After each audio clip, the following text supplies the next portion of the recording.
এক থেকে কোশ্চেন করবো, ঠিক আছে? একইভাবে হবে, বোনাস আছে, পাউন্স নেই। সেকেন্ড রাউন্ডে চলে যাব, প্রশ্নগুলো ভালো করে শুনবে, তারপরে অ্যান্সার দেবে, ঠিক আছে? গ্রুপ এ এর কোশ্চেন, সেকেন্ড রাউন্ডে ফার্স্ট কোশ্চেন।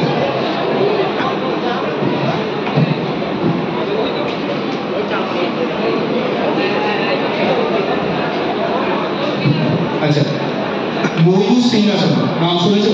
পিকক থ্রোন, ময়ূর সিংহাসন মুঘলদের একটা স্থাপত্য বিধি। শোনা যায় যে ময়ূর সিংহাসন তৈরিতে যা খরচ হয়েছিল সেই খরচটা তাজমহলের খরচের থেকেও বেশি। হ্যাঁ, কোহিনূর হিরে ময়ূর সিংহাসনের উপরই বসানো ছিল। আমার প্রশ্ন হচ্ছে, ময়ূর সিংহাসনটি ভারত থেকে লুট করে কে নিয়ে গিয়েছিল? ময়ূর সিংহাসনটি ভারত থেকে কে লুট করেছিল? ব্রিটিশরা না।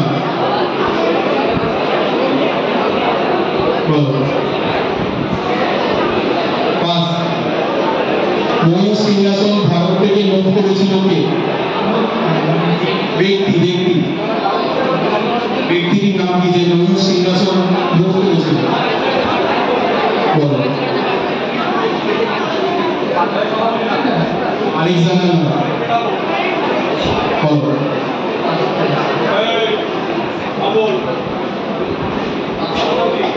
আচ্ছা, অডিয়েন্স কে পারবে? ময়ূর সিংহাসনকে তৈরি করেছিল বলো তো অডিয়েন্স? ময়ূর সিংহাসনকে তৈরি করেছিল, পিকক থ্রোনকে তৈরি করেছিল, বলো। শাহজাহান তৈরি করেছিল। আমার প্রশ্নটা হচ্ছে, ময়ূর সিংহাসন লুট কে করেছিল? কে লুট করে নিয়ে গেছিল দিল্লির দেওয়ানি খাস থেকে? জানো তো, এই ময়ূর সিংহাসনটা দিল্লির লালকেল্লায় দেওয়ানি খাসে রাখা ছিল। বিশেষ ব্যক্তিদের নিয়ে শাহজাহান সভা বসাতো, শাহজাহান এই বসে থাকতো বা এই ময়ূর সিংহাসনের উপর শুয়ে থাকতো। এই ময়ূর সিংহাসনটা লুট করেছিল নাদির শাহ। 1739 সালে এই ময়ূর সিংহাসনটা লুট করেছিল। আর তখন মুঘল সম্রাট ছিল মোহাম্মদ শাহ। এটা ভালো করে মাথায় রাখবে, এটা খুবই গুরুত্বপূর্ণ বিষয়। ময়ূর সিংহাসন পৃথিবীর একটি আশ্চর্য বটে। কোশ্চেন গ্রুপ তোমাদের কোশ্চেন খুব সহজ কোশ্চেন করছি, বলো। পাটালিপুত্র নগর নাম শুনেছ? পাটালিপুত্র নগর, তোমাদের বলতে হবে পাটালিপুত্র নগরের বর্তমান নাম কি? পাটালিপুত্র নগরের বর্তমান নাম কি? বলো, চেষ্টা করো। পাটালিপুত্র নগরটা এখনো আছে, তার নিজ পরিচয় আছে, তো বর্তমান নাম কি পাটালিপুত্র নগরের? পন্ডিচেরি নয়, আরেকটা চান্স আছে, যেহেতু তোমাদের ডাইরেক্ট কোশ্চেন। বলো। রাজগীর না, রাজগীর নয়। রাজগীর আগে রাজগীরও ছিল, এখন রাজগীর। পাটালিপুত্র নগরের বর্তমান নাম? হ্যাঁ, পাটলিপুত্র বলে কোনো জায়গা নেই ভালো। পাটালিপুত্র বর্তমান নাম বিহার নয়, এলাহাবাদ নয়। এলাহাবাদের আগে নাম প্রয়াগটা ছিল, বর্তমানে প্রয়াগরাজ। বিহারের রাজধানী Patna. Very good, right answer. বিহারের রাজধানী পাটনা। আগেকার দিনের পাটালিপুত্র, বর্তমানে পাটনা। ভেরি গুড, জোরে হাততালি। হাততালির আওয়াজ পৌঁছাচ্ছে দাঁড়িয়ে। ঠিক আছে, নেক্সট কোশ্চেন গ্রুপ বি এর কাছে। ভালো করে শুনুন, গ্রুপ বি।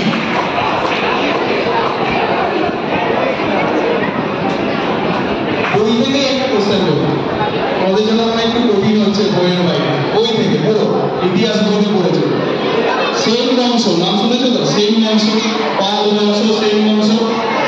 তোমরা বলো, সেন বংশের শেষ রাজা কে ছিল? সেন বংশের শেষ রাজা কে ছিল? একেবারে সহজ প্রশ্ন, আশা করি বই ভালো করে পড়েছো।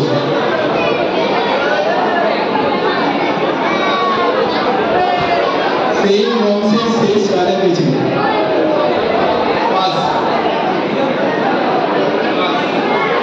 বলো, সেন বংশের শেষ রাজা। বল্লাল সেন নয়, বল্লাল সেন হচ্ছে সেন বংশের শ্রেষ্ঠ রাজা। Very good. Lockdown time.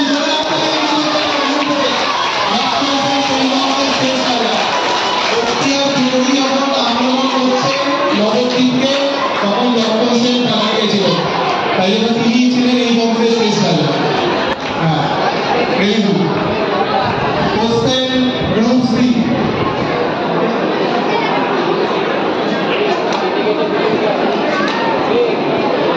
Question group C. পার রাউন্ড করছে। একটা বিজ্ঞানের কোশ্চেন। কাপড় কাচা সোডা, জানো কাপড় কাচা সোডার রাসায়নিক নাম কি? কাপড় কাচা সোডার রাসায়নিক নাম কি? বলেছেন এক্সপ্রেসিভ নয়, সার্টিফিকেট নয়, অস্টিক সোডা নয়। বলো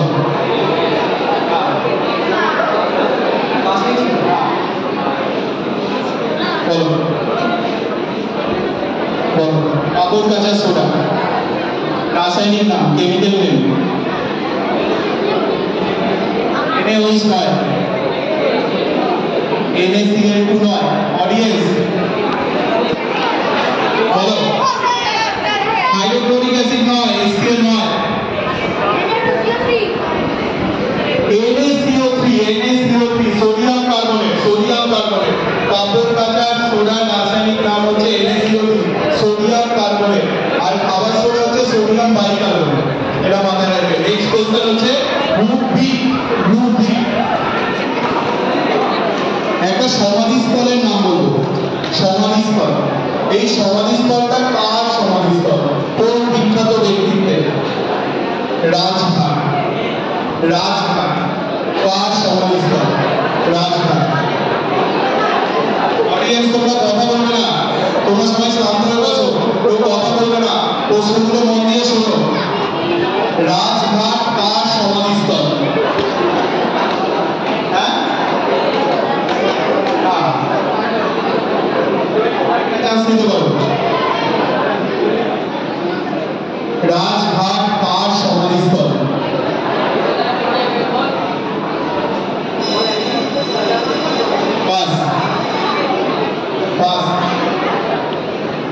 কোন বিখ্যাত ব্যক্তির সমাধিস্থল রাজঘাট? মির্জাপুর নয়।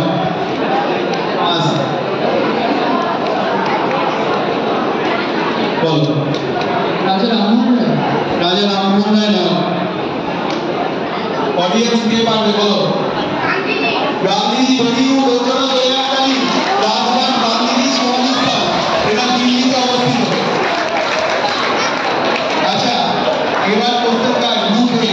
গ্রুপ এ কোশ্চেন ভালো করে শুনবে। বই থেকে একটা কোশ্চেন বলি। হ্যাঁ, তোমাদের বই তোমরা জানো বঙ্গভঙ্গ কত সালে হয়েছিল? কত সালে? 1905 সালে, দাদা কার্জনের সময়। ঠিক আছে, এই বঙ্গভঙ্গকে কেন্দ্র করে পরবর্তীকালে একটা ফল হয়েছিল। সেই ফলটা হচ্ছে আমাদের রাজধানী, ভারতের রাজধানী কলকাতা থেকে দিল্লিতে স্থানান্তরিত হয়ে গেছিল। আমার প্রশ্ন, ভারতের রাজধানী কবে কলকাতা থেকে দিল্লিতে স্থানান্তরিত হয়েছিল? 1911। Very good. চলে আসলে 1911 সালে। সবাই ওর ভিতর জন্য আরেকটা চলে আসলে না।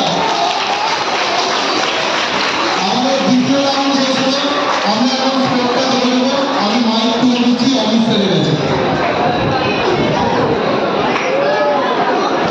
গ্রুপ এ সেকেন্ড রাউন্ড শেষে 25, group B 0, group C 0, group D 0, group E 10, group D 0।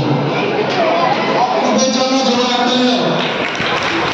এখন আমার মাইক্রোফোনটি আমি তুলে দিচ্ছি যাদব স্যারের কাছে, তিনি তৃতীয় রাউন্ড পরিচালনা করবেন। যাদব স্যারের জন্য সবাই জোরে একটা দিলাম।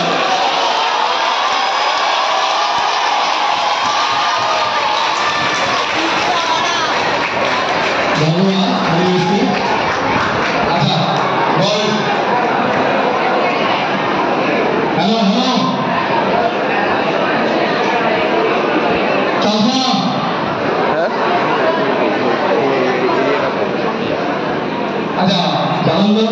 সুব্রত স্যার বলেছেন কালকে ক্লাসে সমস্ত ক্লাস টিচারদের আমরা এই লিস্টটা দিয়ে দেবো, তোমাদের সকলকে ফার্স্ট পিরিয়ডে 10 মিনিটের জন্য এই প্রশ্নগুলো করবেন। উত্তর দিতে পারবে তো? এর জন্য তাহলে আমরা আজকে জেরক্স করে সমস্ত ক্লাস টিচারকে প্রশ্নগুলো দিয়ে দেবো। ঠিক আছে, একটু শান্ত হয়ে বসো।